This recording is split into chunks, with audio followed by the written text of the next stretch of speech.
Tonight it's called an emergency proclamation? Yeah, yes, proclamation of emergency. Yep. So what, I guess, what does that mean exactly? What does that put into place? What that puts into place is access to funding should we need to expend any dollars, and some of those kind of federal programs.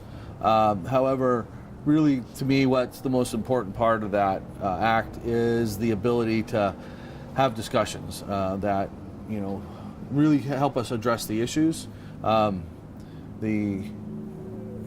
That extreme level of proclamation really opens doors. For instance, today I had meetings with the White House, with the Secretary of DHS's office, and with the Senator's offices. So we're able to look for solutions and try to get this resolved in an orderly manner. It's Mayorkas's office? Yes. Yeah. Did you speak to him specifically, or is someone just with his team? I spoke with the assistant secretary. I spoke with the assistant director at the time. Okay. Do you have an idea to, I guess, something that was talked about at the border on Tuesday was the MPP only being in place at one port of entry. Did you get any clarification from them as to how that could be expanding? I have not. I understand that there's a plan to roll that out within the next week, and that may or may not resolve the issue, but we're hoping that does help move that situation in the right direction. Obviously, December now, this whole year, has just seen a very high rise in migrant apprehensions, migrant crossings. Yes. Why do this now? Well, because at this point it became a situation that wasn't containable within the federal process.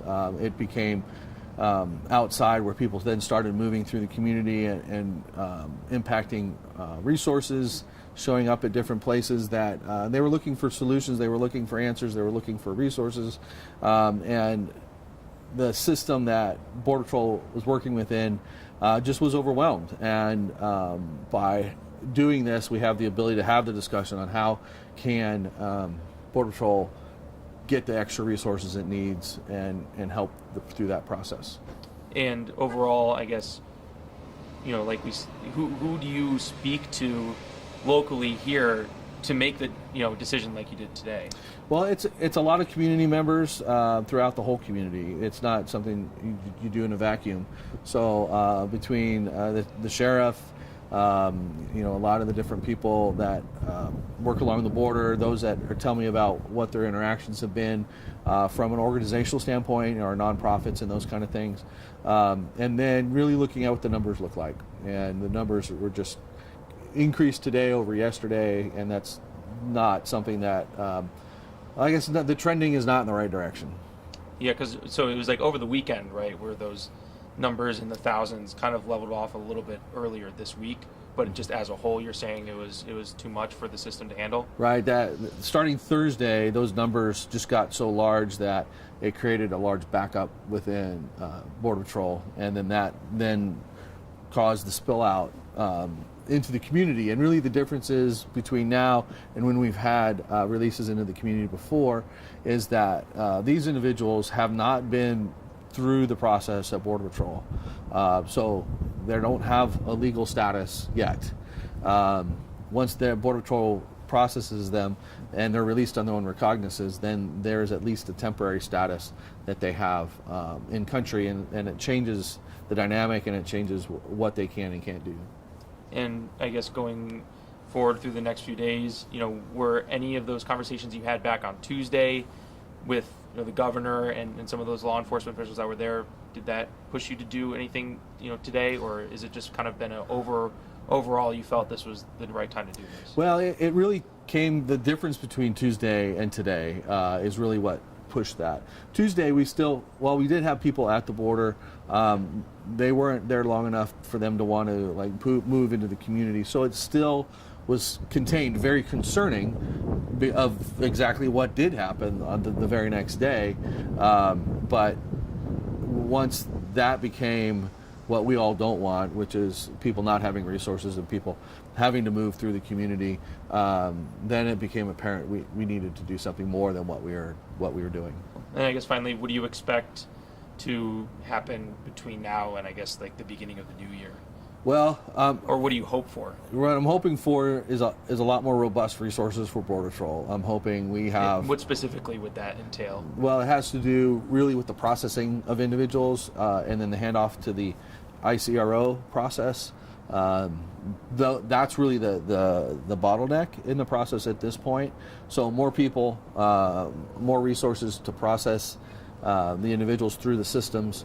Those are things that would make a dramatic difference.